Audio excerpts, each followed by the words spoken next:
Well, I'd like to welcome everybody today, listeners. This discussion is going to be a fun one as we chat with Jay Fuhrer. So my name is Trevor. I'm the founder and co-owner of Rio Nutrition. And we have been in the business of impacting the economic model and the regenerative model of the rancher for 18 years. And recently, within the last 18 months, got into the soil health space because whether we like it or not, it's all interconnected. So with that, we're getting to meet some really resourceful folks along the way, along this journey. And that brings us to meeting Jay Fuhrer from, Jay, you're from Bismarck? Correct. Bismarck, North Dakota. Yep. Well, I'd be glad if you introduce yourself. You're kind of the star of the show. Well, thank you, Trevor, and good afternoon. And I am Jay Fuhrer. I was a long-time conservationist with USDA, specifically Natural Resources Conservation Service, and did spend a little over 40 years with them. And more recently, I worked part-time at the Minokan farm, and that's a conservation demonstration farm, just located just east of Bismarck. And so I was associated with the Minokan farm even when I was working with USDA indirectly, but now I'm directly working there. And so that works out well with my goal. I have a working goal, if you will, and that is to farm forever. It's a pretty short, brief little statement, but it helps when you partner with people in groups. It kind of helps them understand who you are. And so I can give you a little context. My past work, I was a long-time conservationist right here in Burleigh County, and so I had the local NRCS office, and that allowed me to get a chance to look at reoccurring information regarding carbon and regarding the whole soil analysis, where we would routinely see these documents come across my desk, and it allowed me to track some of those local farms over time and see what did or did not happen. And so that allowed me to become much more interested in soil regeneration, and something that we didn't really talk about 40 years ago. It just wasn't on the horizon, Trevor. And so the interesting thing about that was, even some of the earlier conversations on it, etc., there was a lot of eyebrows raised that no, you're getting off track here, type thing. And so, what it kind of comes down to a lot of times is why should we conserve a degraded resource? And shouldn't we put our effort into rebuilding a resource? And so that kind of got me on track. And then the last 6-7 years I spent pretty much on the road, different countries and different provinces and different states. And so that allowed me to have a lot of contact with people. And there is a reoccurring theme across all of that, and that is that we are mostly carbon deficient. So when we look at our cropping systems, we look at our gardens, we even look at grazing systems, depending on how they're managed, they're carbon deficient. And so that's kind of how I got started on this end, Trevor, to kind of give you a little background. That's cool, Jay. Appreciate you sharing that with us, and I appreciate you weighing in on some of these topics when you've had 40 years plus of experience. Now, just a quick question: the term regenerative agriculture, like when would you have first heard that? When was that starting to be a thing? Just in the last 10 years, or? Yeah. We started out with some interesting terms. Within USDA, they like to put a label on something. And so I'll give you an example. For many years, we used the term conservation tillage in terms of our cropping systems. Never liked that term because it was always way more about the tillage end than it was about the conservation end. Yeah. But that was our term for a number of years in cropping systems, and it had criteria, it had sideboards, etc. And then eventually we moved into something that we called a no-till system. Well, never really liked that term because it was just about one aspect, just the seeding operation. It just completely ignored all these other aspects that are necessary if you're going to rebuild something. And so it was after that, after that no-till title, then we started to eventually put together a term called soil health. And it was meant to be a term that you instantly recognized what that was. You didn't have to think too long on it. You knew this had directly to do with how the soil was functioning or how it wasn't functioning. And so it was a term intended to be user-friendly and to encompass kind of a bigger area. And so a lot of our no-till systems in our part of the Dakotas here went in the early 90s. They started around 93, 94, and then evolved more. And it was when we started to get around 2000 and maybe the early part there that we started moving more into using the term soil health. Okay. So I vividly remember the first event where we advertised it on a flyer as soil health, and we wondered if anybody would even show up, because it didn't say conservation tillage, it didn't say no-till, it didn't say those things. Yeah. And so, but it was a welcomed term, yeah. and people related to it more, and so that was a positive thing. So you've really gone from a conservation officer to a soil health rebuilder. Yeah. I had spent a fair bit of time on, administering programmatically, and that allowed me again to see some things that did and didn't work, and spent some time as well in terms of even easements and that type. You got to see that whole ball of wax when you worked in the position I did.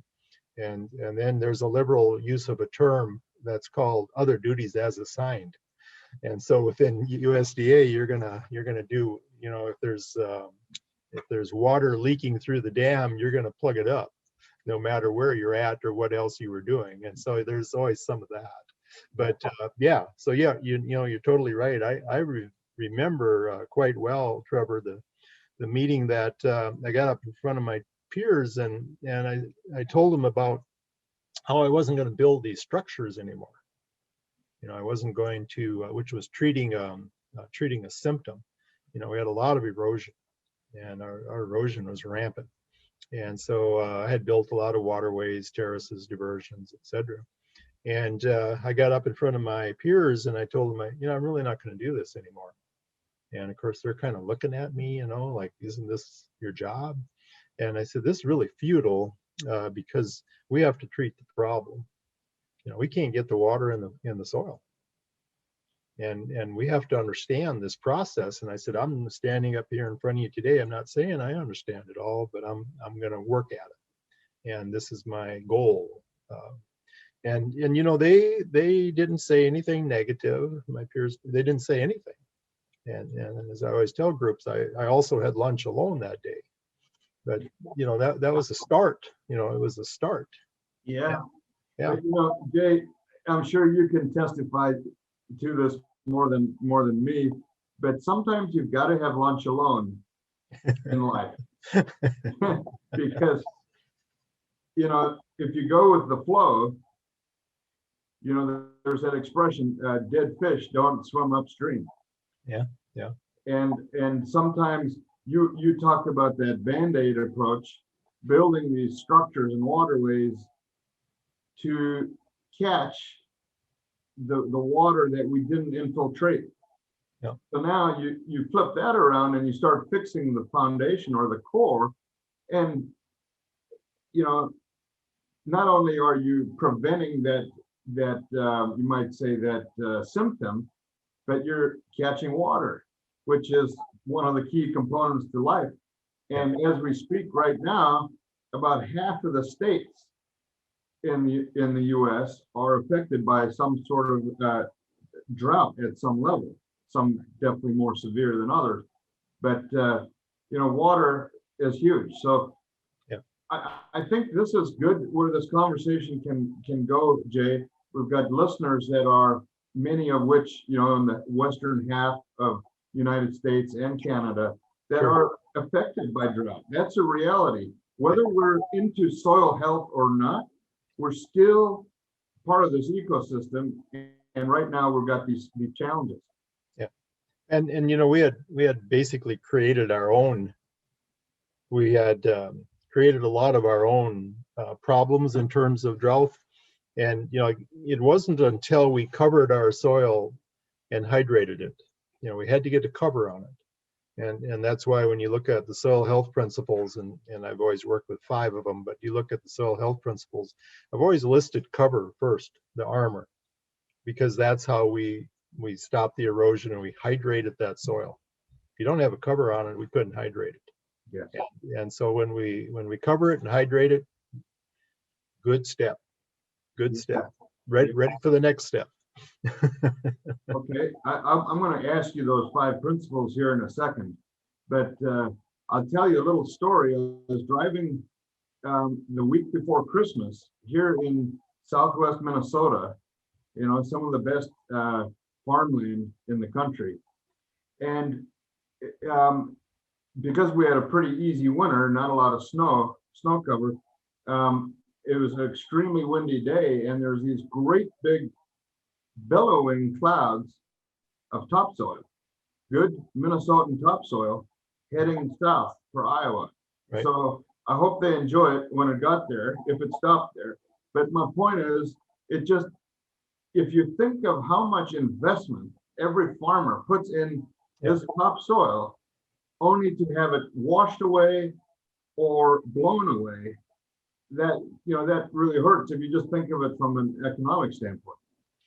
There's a really interesting follow-up to that, Trevor. If anyone's watched the, I want to say it was a National Geographic special, and it was called How the Sahara Fertilizes the Rainforest. And it's fascinating because of the wind erosion. And of course, when you have these microscopic clay colloids in the air, you can't physically see them because they're microscopic. But when you have enough of them together, then you can see it. You can see it in the air. Yes. And how they land in the rainforest, South America, for instance. And what an interesting scenario. Fascinating and sad all at the same time. Yeah. And so we've done a lot of this in the Great Plains here. We had a fair bit of erosion occurred, and that was a lot of our phosphorus loss. Because phosphorus is fixed onto those. It's never just soil, and so we had a lot of loss that way as well. And in that, to me, you can't build a soil back. You have to. There is no tolerance on erosion. You just have to bring it to zero. And I've worked with tolerances within USDA, but those were political tolerances. Those are not tolerances that go directly to a soil's benefit. So if you want to rebuild the soil, you go to zero, and you get a good control on it, and then you can start to build. And that's part of that, covering it and hydrating it. You've now started to control the erosion. You've taken the energy out of the raindrop, whether it's a grazing system or whether it's a cropping system. Soil splash, there's a lot of compaction from soil splash. Right. Yeah. Right. So I interrupted you there, but it's a kind of a sign of a good discussion when it goes back and forth.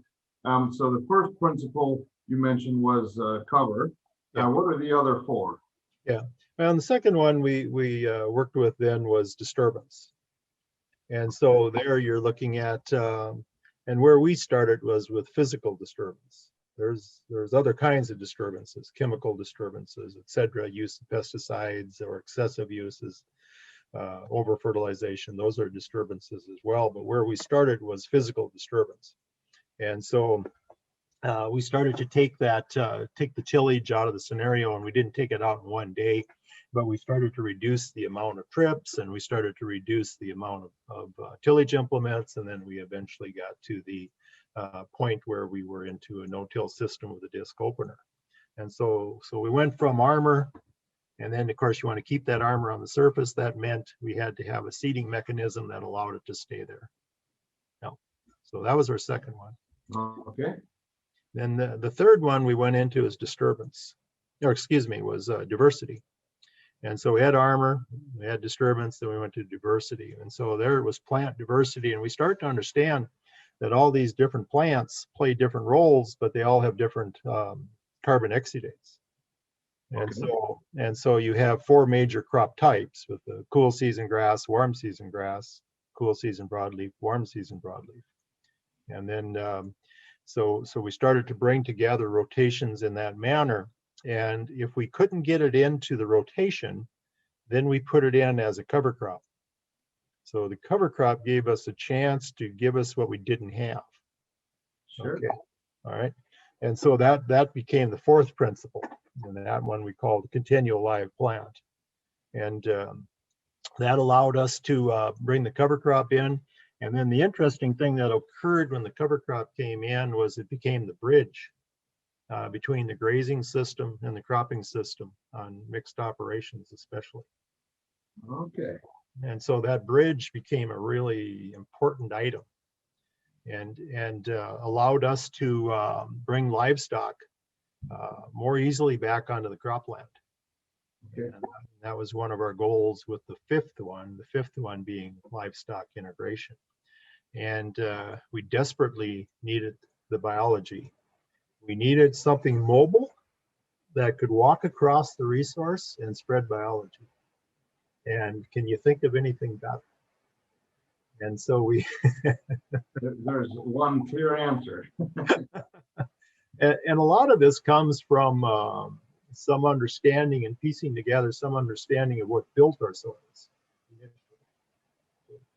So from our last glacier 10,000 plus years ago to where we are today, we were built through a perennial plants.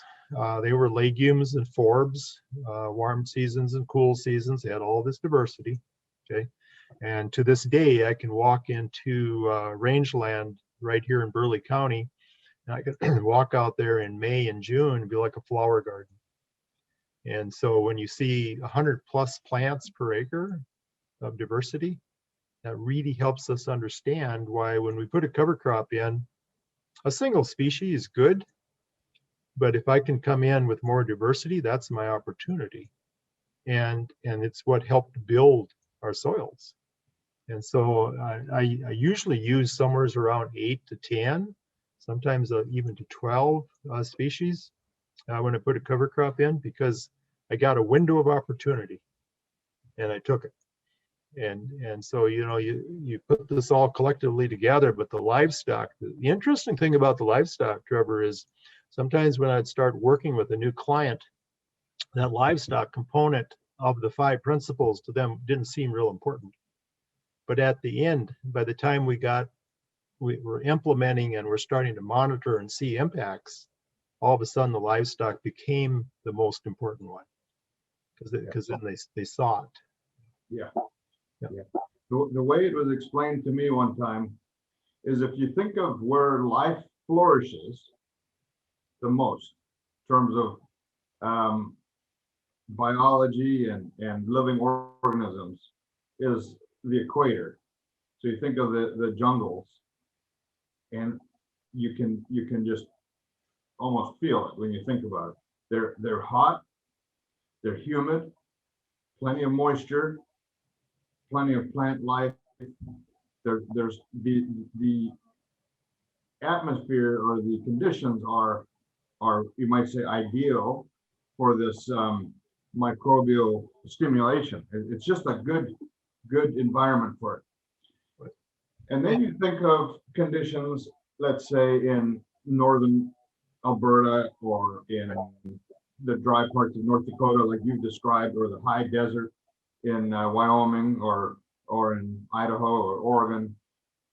And you might say there's no similarity between that and the equator. Besides that, there's soil, but there's a very different environment. So then you talk about the cow or the livestock, ruminant, I'd say, in as the fifth point to soil health, fifth principle. Think of the inside of a cow. Let's Exactly. specifically think of the rumen. Right. The rumen it's hot, it's moist, it's got that moisture, it's got everything the equator has. Yep. Only it's mobile. The equator is not mobile. Yep. And as you said, there it is on four legs, and it's just fundamentally the right fit. Yeah, and I think that's a lot of the value, and you described it well, because that ruminant is there, whether that cow is walking in the high plains or whether he's walking in Iowa. And whether it's a drought or whether it's an average year, whatever it is, that ruminant is there.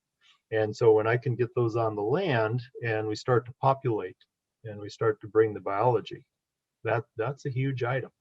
And so consequently, it was just, to me, it's one more piece of the pie, because when we look back, we know that for instance, in the Northern Plains here, our mollisol soils, they were built with a diversity of plants. They were built with animal impact. And so when you have those things on the land, and that's what built them. Now, when we look at our cropping systems today, or even a lot of our grazing systems, they're not capable of building soils. And so we start leaning in, the principles were initially put together to help us have a starting point, where to start and where to kind of evaluate a bit. And so you start looking at that whole thing and you start appreciating that, okay, now I have some understanding what built these soils, but wow, my system's not that. Our systems are too linear at this point.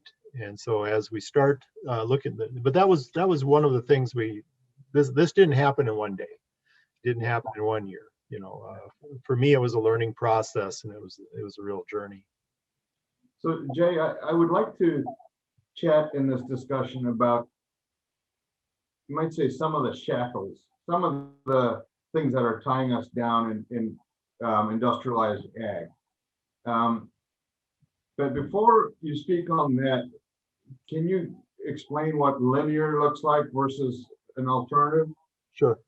And I don't want to take credit for that analogy. It was actually a book that a Canadian wrote. It's Civilization Critical. It's by Darren Qualman, and I believe he's in the Saskatoon area, as I recall.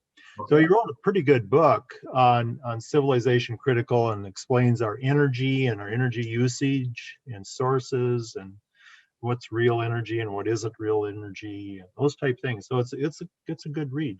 But one of the better analogies in there was he explained what we did in agriculture for thousands of years, and that is, it was basically kind of everything was recycled.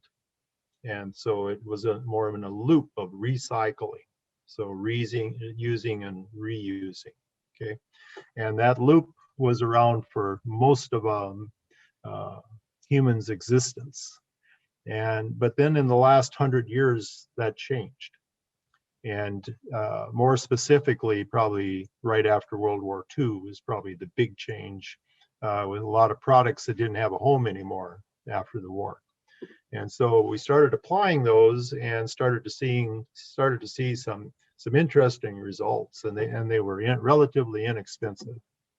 And so I can still remember in the Dakotas, when I was really a young kid, first time my dad brought home a truckload of fertilizer, and it was in a bag. They were in 50-pound paper bags, and it had an elephant, picture of this elephant, in the front of the bag.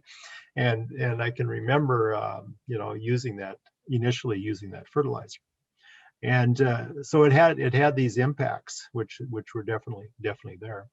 But that changed some things, because now we had more of a linear scenario where we were putting things into the end of the pipe, and we were starting to put in things like fertilizer and like pesticides, with the seed coatings and the treatments and that type of thing.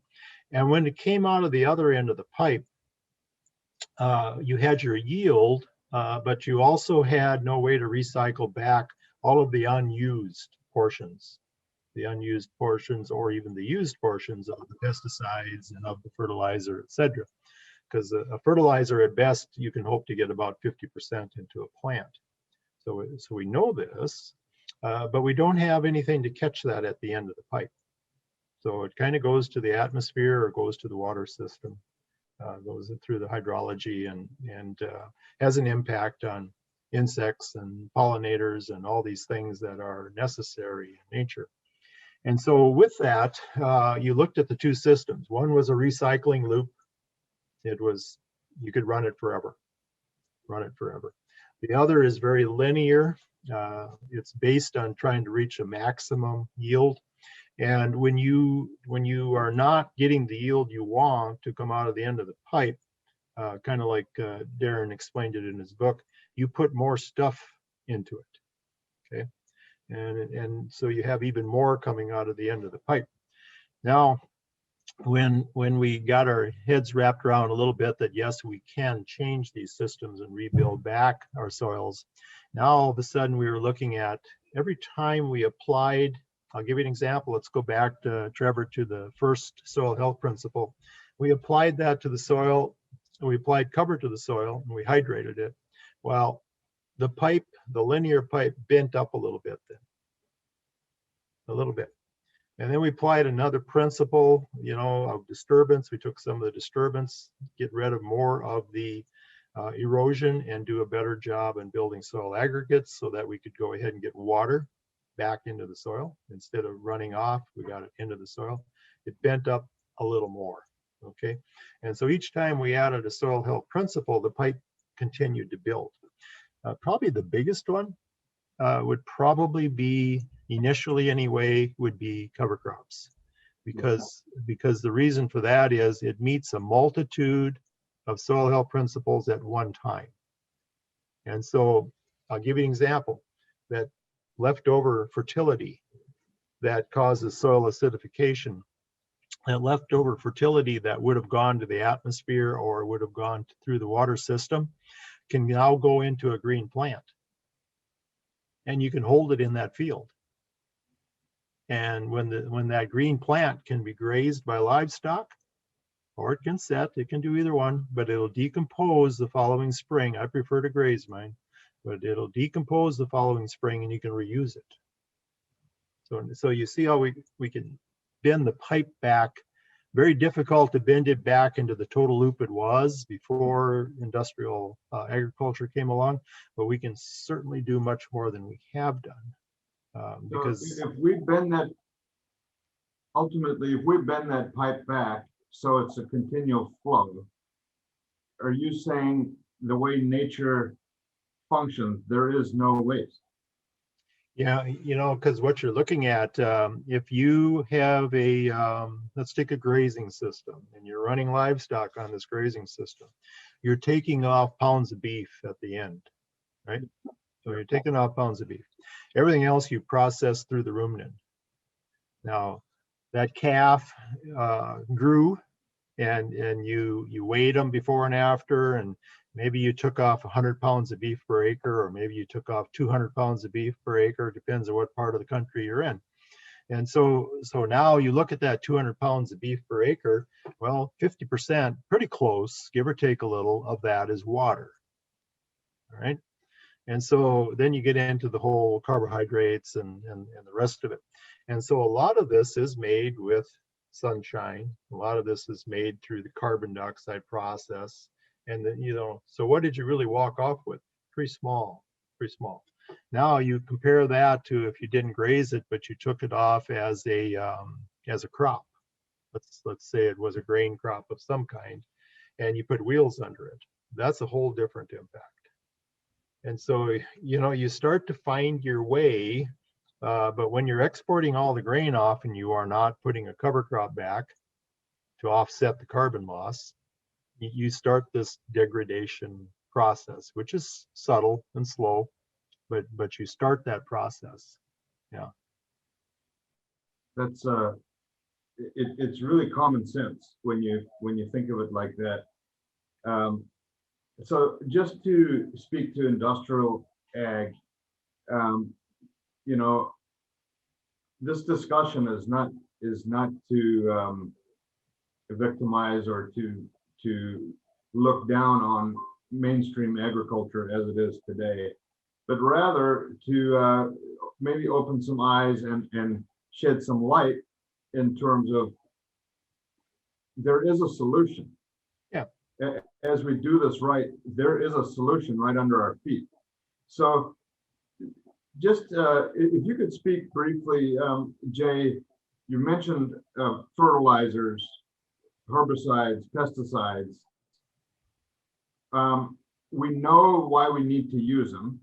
Let's just talk fertilizer for now. We need them because the soil is depleted, so we need that to kind of prop up a flawed system and ensure that we get yield. But playing fertilizer, pesticide, herbicide, play that out. What is that doing to that ecosystem that you've been talking about? Well, I think a lot of this, the foundation of a lot of this is the soil food web. It's the biology that's in the soil. And so what you have happening in that environment, and one of the advantages, again, that I've had is the opportunity to monitor the soil food web at the Minokan farm. So I run the soil food web analysis every spring and every fall. And over time, compared to and then you overlay the cropping systems and you start looking at these impacts. And so one of the fields that we ran at the Minokan farm was a continual no-till wheat field. Okay. So it's had 11 years of wheat. Of wheat, spring wheat. Okay, 11 years. And we're going to switch it over now, switch out of it and rebuild it back. So that field has got the lowest soil food web of any of the 10 fields out there. That's the lowest one.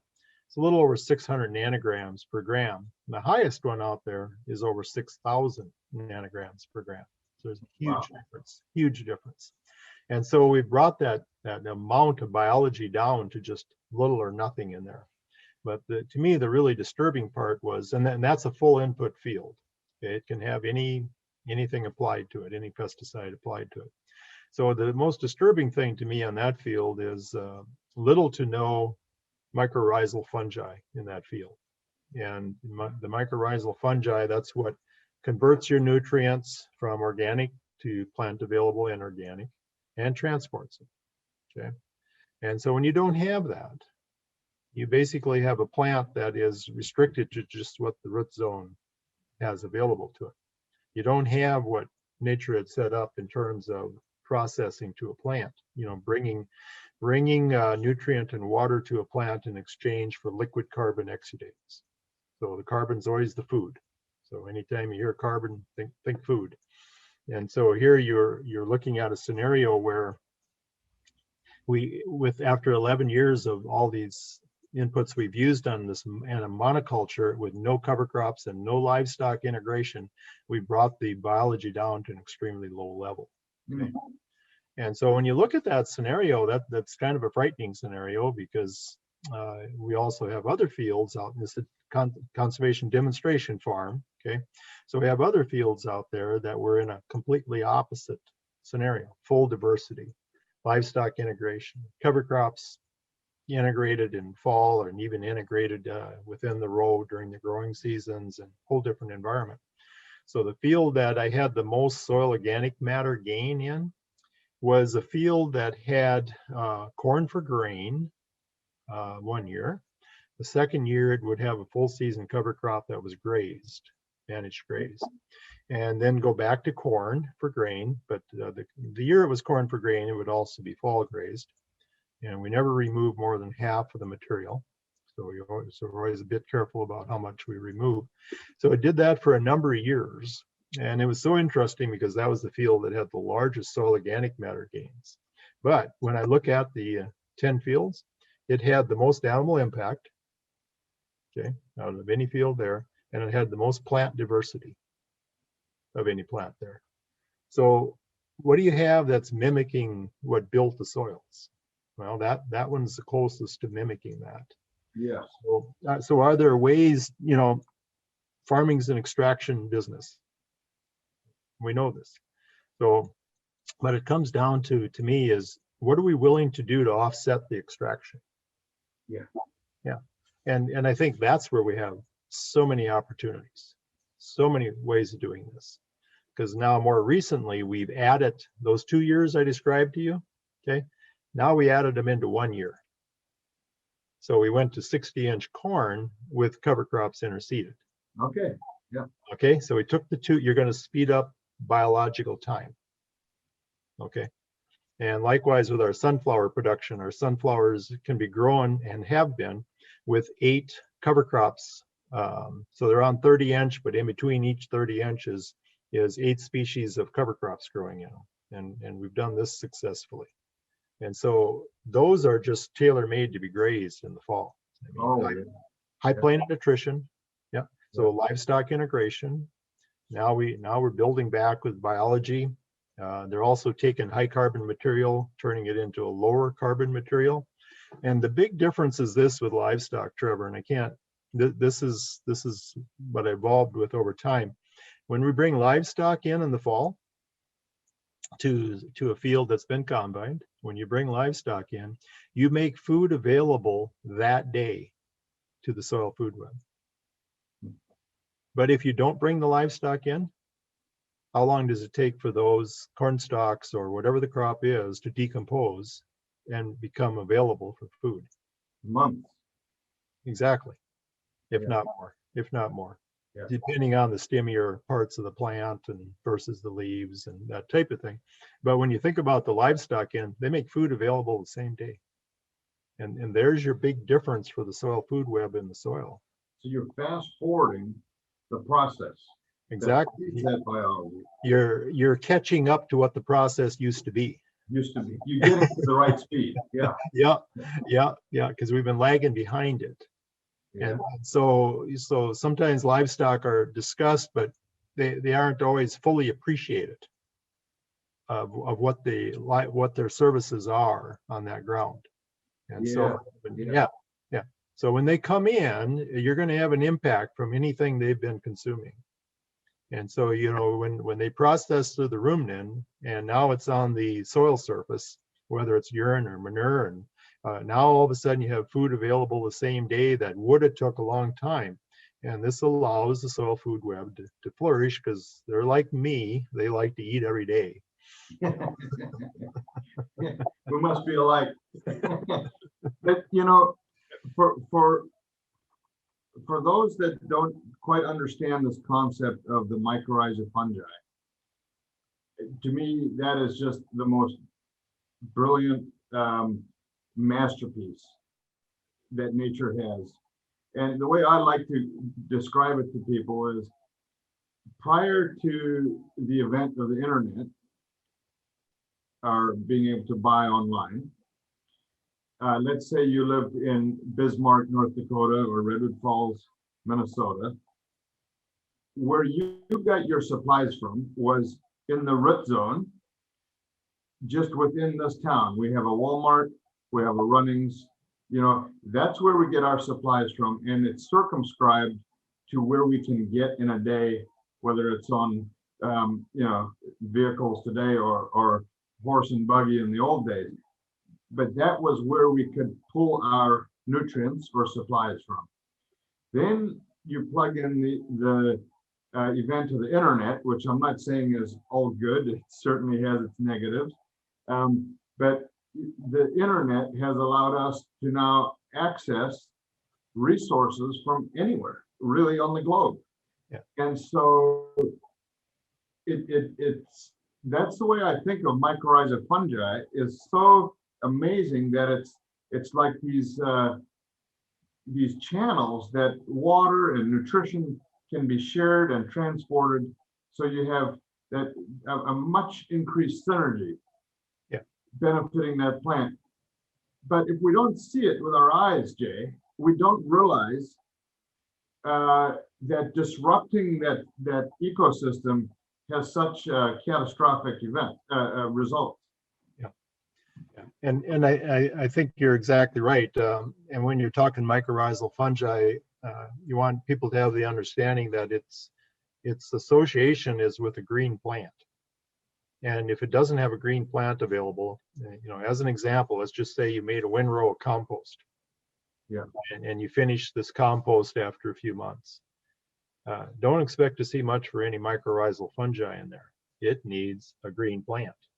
Okay, you're going to have fungi in there, but it's going to be more like saprophytic fungi that decomposes dead material. Okay, also important because that's your cycling. Okay, yeah. But the green plant scenario, the mycorrhizal requires this green plant, and so anytime you take the green plant out of the picture, you are hindering the mycorrhizal fungi, and so it's a whole different scenario.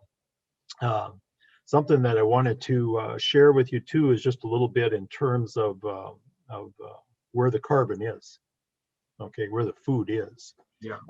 And this kind of helps us understand whether it's a corn bean or whatever it is. And like you, I'm not here to beat up on any system. I don't even like the titles on systems, because if you show me a cropping system that is gained in soil organic matter, I'm probably on board with that person. I don't care what they call it. Yeah, the net result, right? Yeah. Likewise, if you have a cropping system that has been losing carbon, again, I'm not too concerned about what you call it. I don't see how you can keep doing it too long, because the cost is just going to escalate. But let's think about this for a minute, Trevor. And we're going to take a corn plant, and I credit one of your fellow Minnesotans, Don Rykowski. He's retired at Morris, Minnesota. He was soil scientist for ARS, USDA there for many years, and he's one of the lead authorities in carbon. So if you ever need to talk to somebody about carbon, I would probably have a cup of coffee in Morris, Minnesota, because that's one of the world leading authorities on it. Okay, it's just about an hour and a half north of it. So yeah.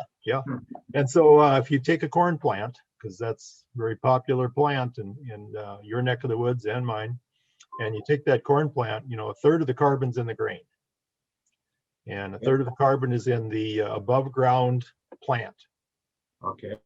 And a third of the carbon is in the root mass. Okay.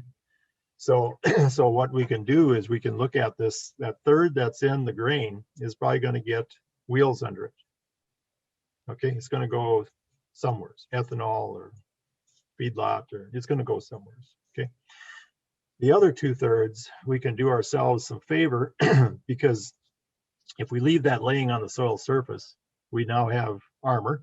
Okay, we have some protection, heat elements, water elements, all that, and then let it decompose on the soil surface. If we bring livestock in, that's to our advantage, because they will do a much better job of creating carbon out of that.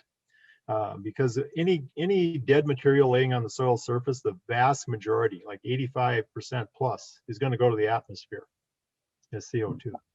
Okay, it's going to oxidize. That's the vast majority of that. The root mass, you'll keep a little bit more of the carbon. Maybe you're going to keep, instead of 15% or less, maybe you're going to keep 25 or 30% because it's already in the soil. Okay. And the rest will go into the atmosphere. Yep. And so then there's a fourth part of carbon that, 40 years ago we never talked about. 20 years ago we never talked about, maybe even less. And that's the root exudates. And so in the first 6 to 8 weeks of a plant, green plant, it's giving off these carbon root exudates to the biology we discussed, mycorrhizal fungi, etc. So they're consuming this and they're trading water and nutrient for carbon. Okay. And so that's the fourth one. That fourth one takes about 30 to 40% of the photosynthetic energy of the plant to do this. And so it's a big energy input. So you know how important it is, because these plants evolved over time, and this is a process that's very important. And so there's your fourth. So sometimes you'll hear someone say, well, I don't know if I have enough time this fall to plant a cover crop. Well, if you've got 6 weeks, because it's the first 4 to 8 weeks, that's when those plants are going to give you those exudates. But if you've got 6 weeks, get it in the ground. Sure. Yeah, because you're going to get exudates out of this. you're not going to get a huge biomass above ground. This is all occurring underground. You're investing in your soil. Yeah, you're feeding. Yeah, you're harvesting sunlight and converting it and putting it in the ground. Yeah, the CO2 is coming into the stomata and then into the plant, and it's giving off the oxygen and the water vapor, etc. And so there's a whole scenario where you look at that, and so even if you took a corn bean rotation, you can do yourself a lot of good by even bringing in the principles in terms of integrating a cover crop, even if it isn't every year. If you find a window, even if the window is every other year, you bring it in because you get multiple long-term benefit from it. And you start looking at this whole carbon scenario different. So if you drive down the road in the fall and the semi left with the grain and the baler's in harvesting, baling up the forage to go to energy, and right behind that is a tillage tool for the root mass, you can see the issue with carbon. We've just lost 3 out of 3. Yeah, exactly. Yeah. And then we get a negative carbon year, or we have it so low already that it just stays low. Okay, but it seems like it can always drop some more. And so there's the difference in that versus coming in with the cover crop, keeping this material, bringing in the livestock, whole different world. Yeah, that's the name cover crop kind of depicts that it's covering the ground, and that's one of the principles. But don't overthink it. Yeah, it's a cover. I like to call it a living fertilizer because you're harvesting carbon dioxide and sunlight and investing in your land.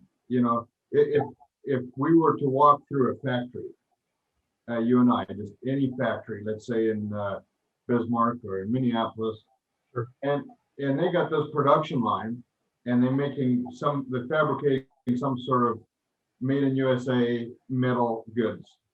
And in the corner of that factory is a big old pile of scrap metal, okay, from mismanagement or from just waste in the manufacturing process. You look at a pile of scrap in a manufacturing outfit like that, and you right away think, it's waste. It's wasted money. It's wasted resource. But I don't think we do that enough, Jay, in the agricultural system. Yeah. Identifying, this sounds wacky. People might laugh at me for saying it, but we might be wasting sunlight. Oh, yeah. We're wasting the available capacity of the land, like you say, the cover crop, that 6-week window. If we don't do that,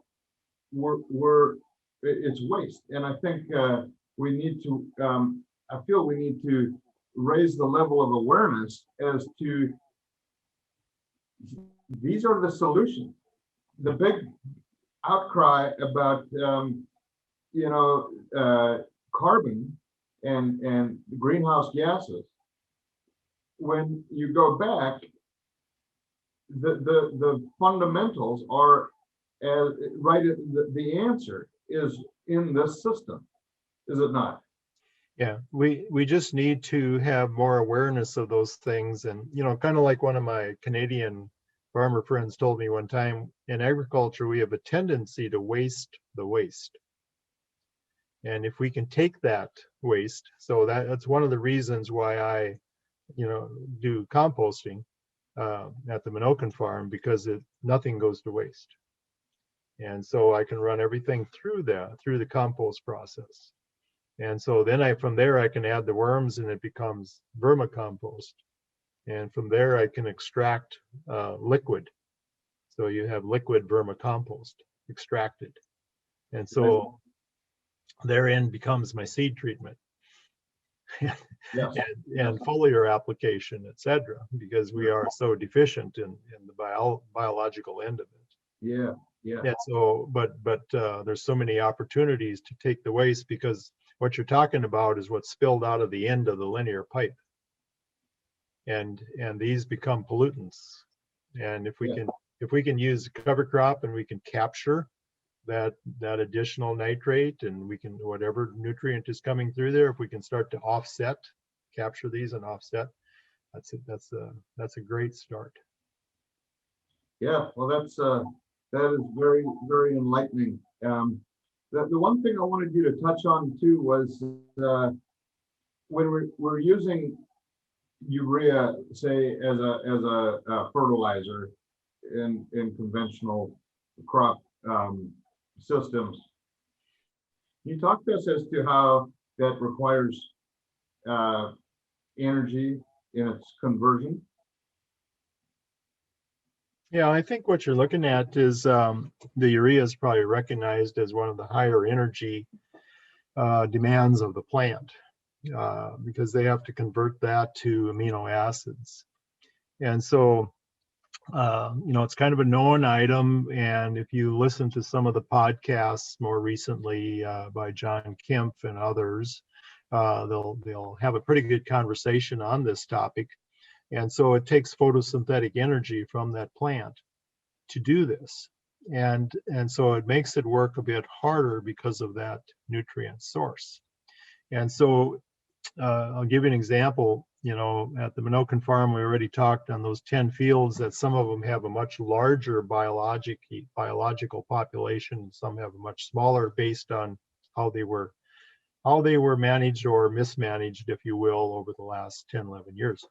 So when I apply a large load of fertility, urea in this case, to the one with very low biology, the biology will consume what it can because they usually eat first. But there's going to be an awful lot that's never going to get into that plant, that never going to get into the biology, okay, but might still be within reach of the plant.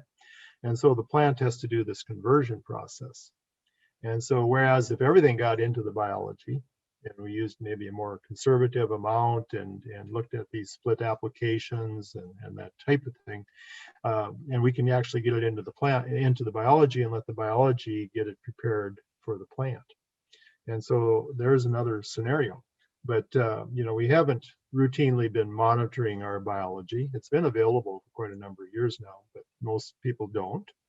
And so a lot of what our systems are based on, Trevor, is actually the more degraded the soil is, they almost start to work better to some degree because they were designed for that.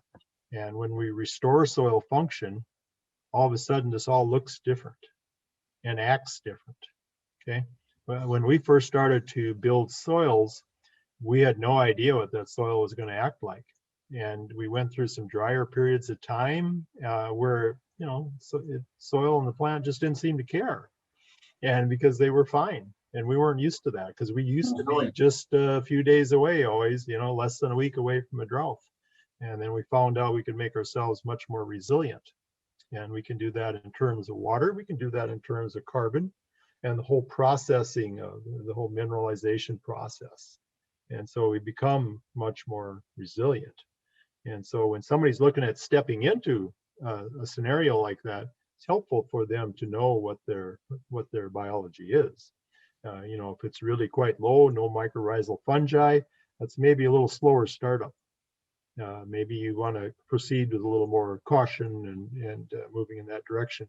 On the other hand, maybe you've got a large population, lots of mycorrhizal fungi. Wow, you can take a bigger step. Yes. Yeah. So it's the more information you have, the more you know. But it's not a this works in agriculture. A good friend of mine in Iowa, Jerry Hatfield, was a scientist there for many years, and he always told me, Jay, it's not like rocket science. Rocket science is actually much simpler. Because he said, if you know the formula for a rocket, he said you can do quite a few things, but in agriculture it's not like that, because all of this impacts and all of this touches, and so the more we know, you're never going to get the total picture. But the more of it you know, the better job you can do of seeing what that picture is. And then, and then if we're working with somebody that wants to move in that direction and maybe reduce some of these inputs and get more out of what they have and make them a bit more economically viable, then I think that puts them in a good situation. We've definitely had people that have done this in every state. Right.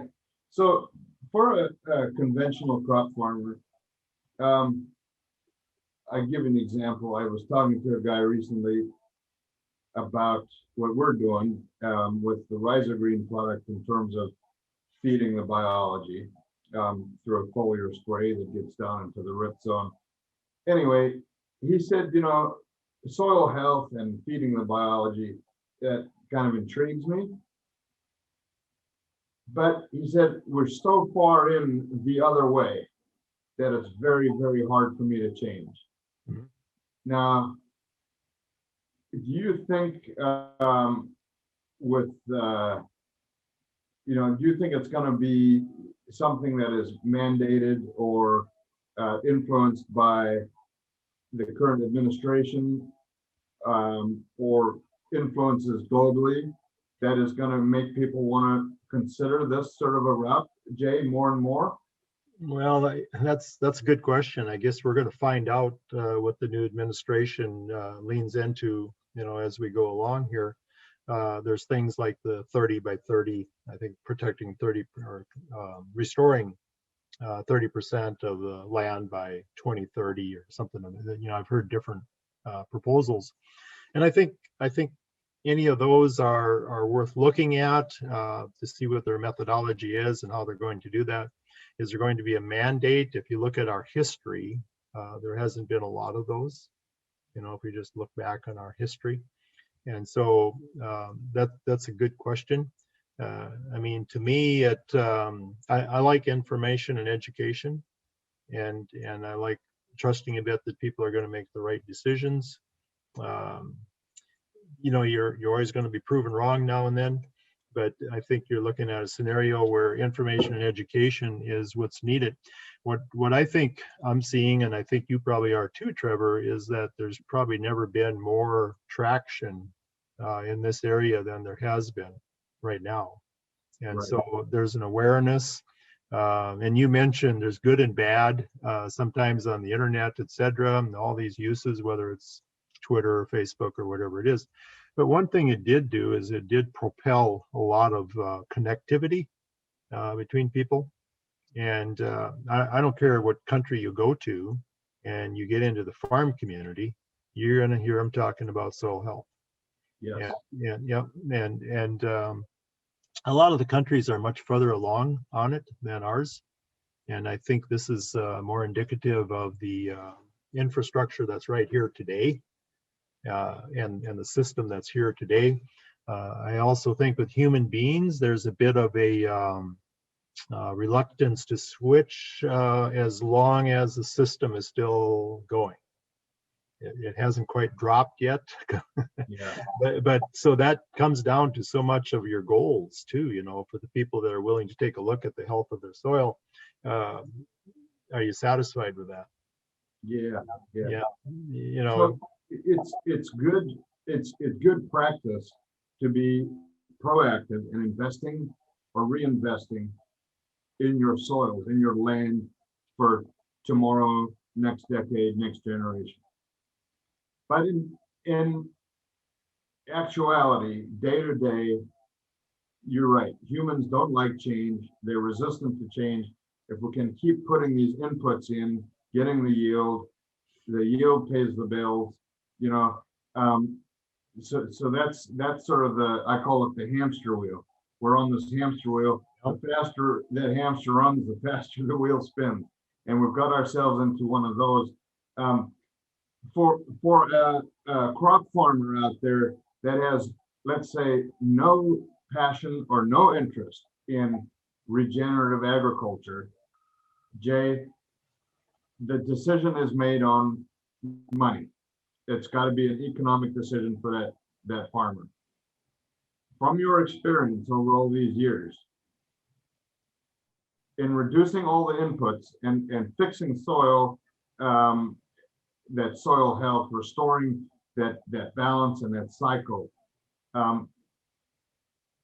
for a farmer that makes his decision on money, on the financial aspect alone, is this a good idea?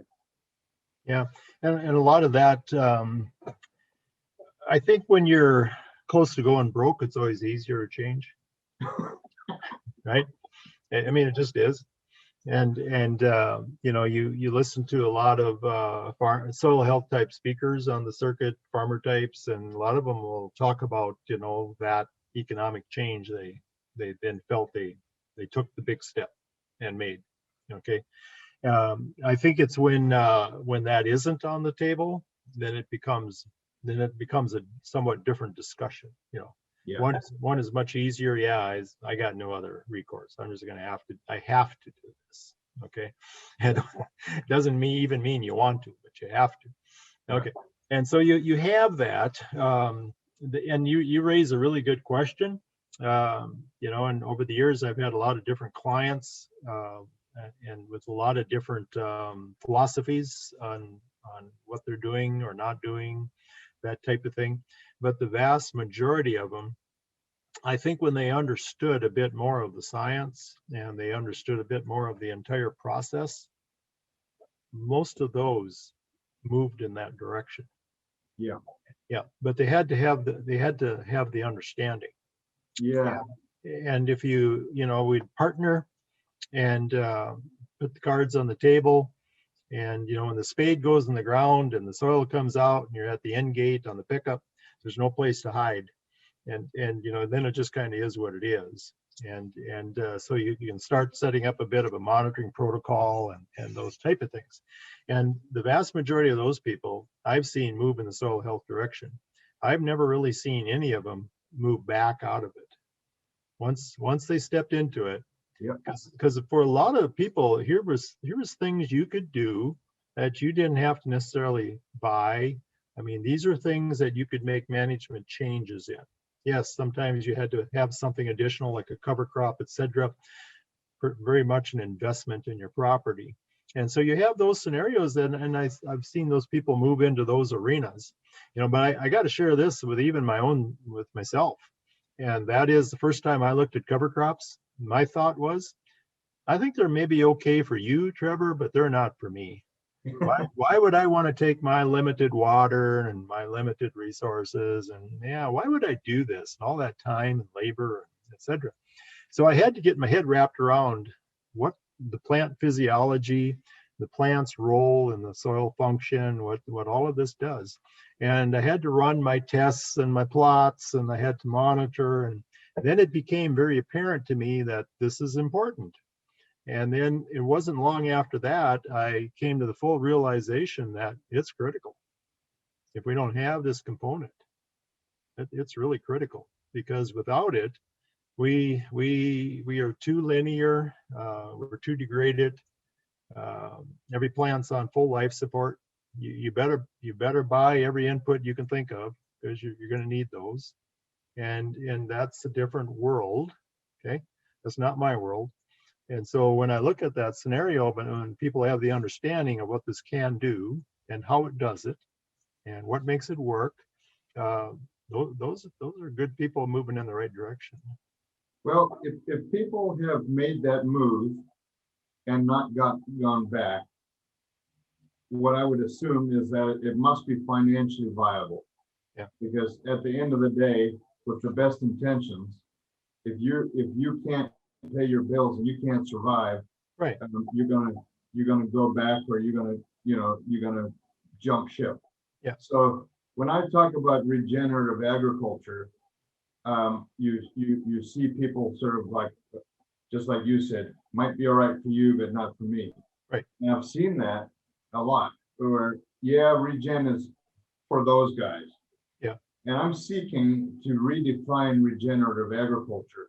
And I split it into 3 segments, Jay. Firstly is what you've been speaking about is the land and that ecosystem. You know, so you got the cow, the biology in the rumen of the cow, that correlating with the biology in the soil health, that correlates with the plant health, plant resilience, plant yield, all of that comes back full circle. So that's the first part of regen. The second part of regen is having a regenerative agricultural business, whether you're in ranching or farming, or both. It's got to be an enterprise that creates a profit. And that in itself will drive prosperity, and it will be regenerative. It's got to be self-fueling. We can't, we can't drive a pickup with an empty gas tank. We've got to have something that keeps, you might say, refueling itself. So that's the business model of the farmer or the rancher. And then thirdly, what I call the third and last segment of regenerative agriculture is when we have the first two in place, the land, the ranching or farming business, then we have a regenerative rural community, because the young people are coming back. There's business on Main Street of rural America, or rural North America, I should say, because there's going to be Canadian viewers.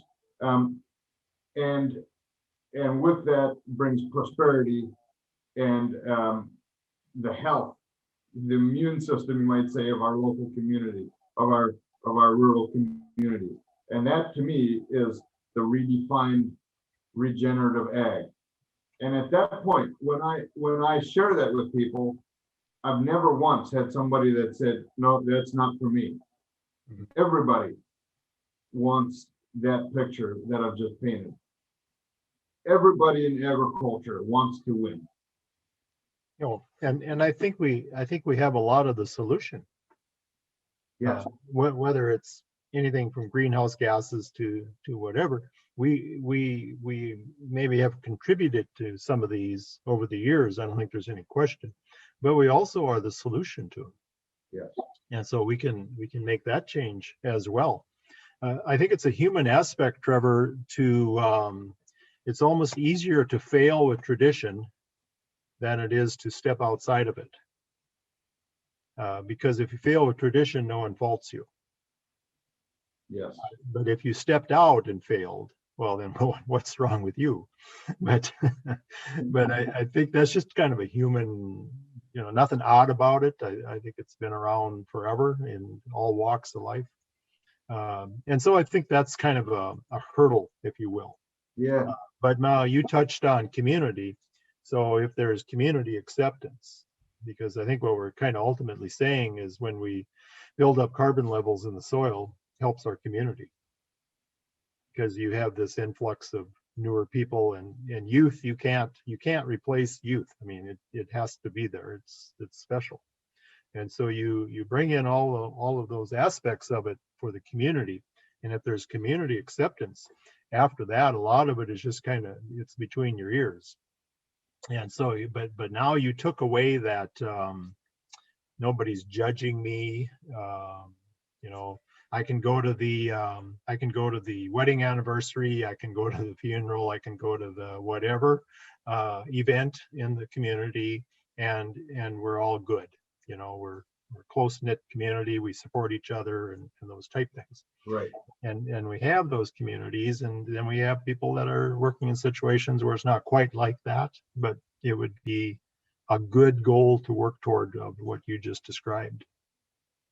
Well, I would like to encourage anybody that's listening to be prepared to challenge status quo. Be prepared to think outside of the box.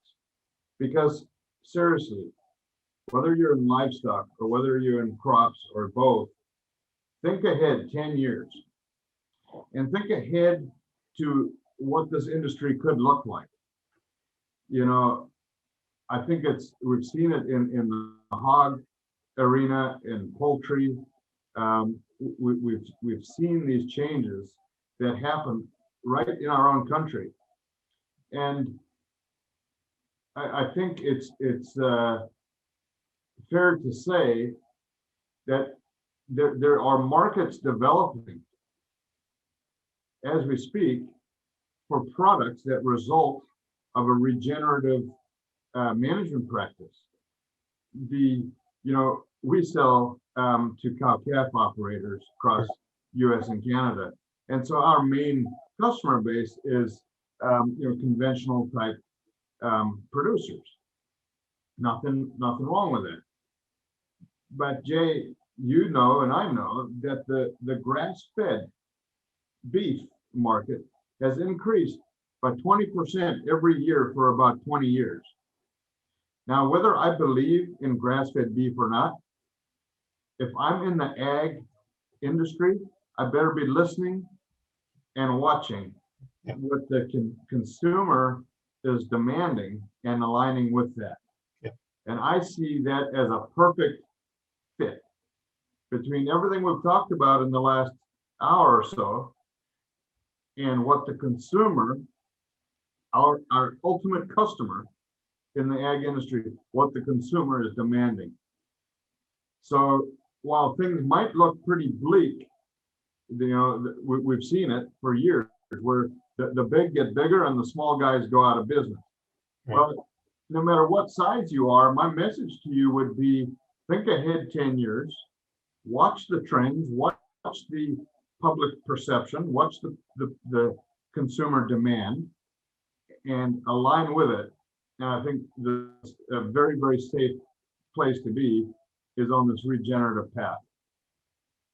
Yeah. No, I think you raise a good point, Trevor, and it gives you the bigger picture look, if you will, and I think that helps you focus in and find you know, because every farm and every ranch is unique in terms of labor and in terms of their goal, in terms of what they have available to them, where they're at, and so each one reacts a bit differently, but that to me would fit virtually any of them, because then they can see where they can funnel that.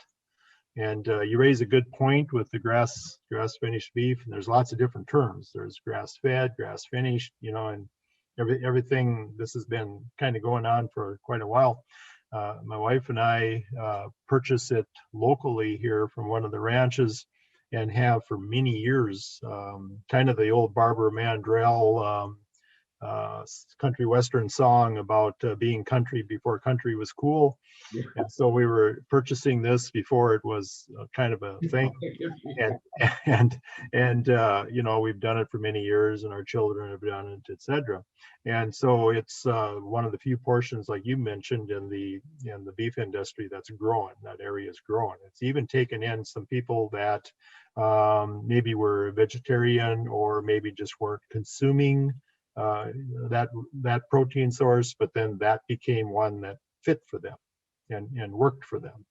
And so I think that's a great thing. I like to know my rancher, which I do, and have learned a lot on that particular ranch, just in terms of carbon and animal husbandry and care and all those type things.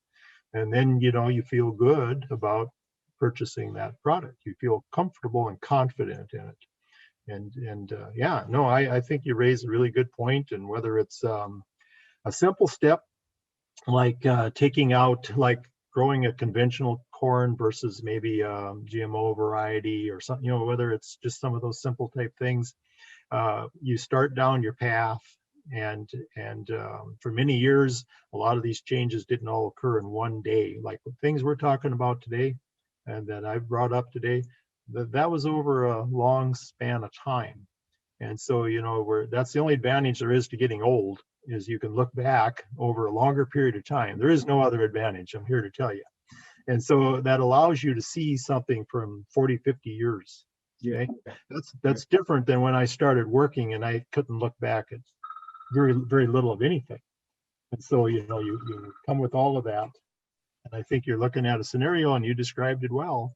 Then you got some advantage to do that, but you can start the process, because the most difficult thing to do is just to take that step, take a step. And to me, one of the really great things to start with is a cover crop, because it addresses so many. I don't care if you're organic, if you're no-till, if you're conventional till, I don't care what you are. Start with a cover crop, because it addresses so many soil health principles at one time. And you know, there's ways to step into this. There's ways to do them. You know, and I would like to think it's not going to come to a mandate. I'd like to think that through our present administration or any other. I'd like to think it's information, education, and as we understand it by things like you're doing today, with a podcast or webinar or however you use it. I think that allows us to see some of that, and over time we've gained more traction, and I think we've got a lot of people that have been doing a lot of great things, and we need to recognize that because it's been tremendous. And is it mainstream? I'd say no. Can we make it mainstream? I think we can.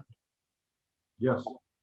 Well, Jay, in conclusion, I'd like to really thank you for your time, for your input, for sharing that experience you spoke about, the 50 years that I don't have, or the next guy may not have. You don't want it. You don't want it.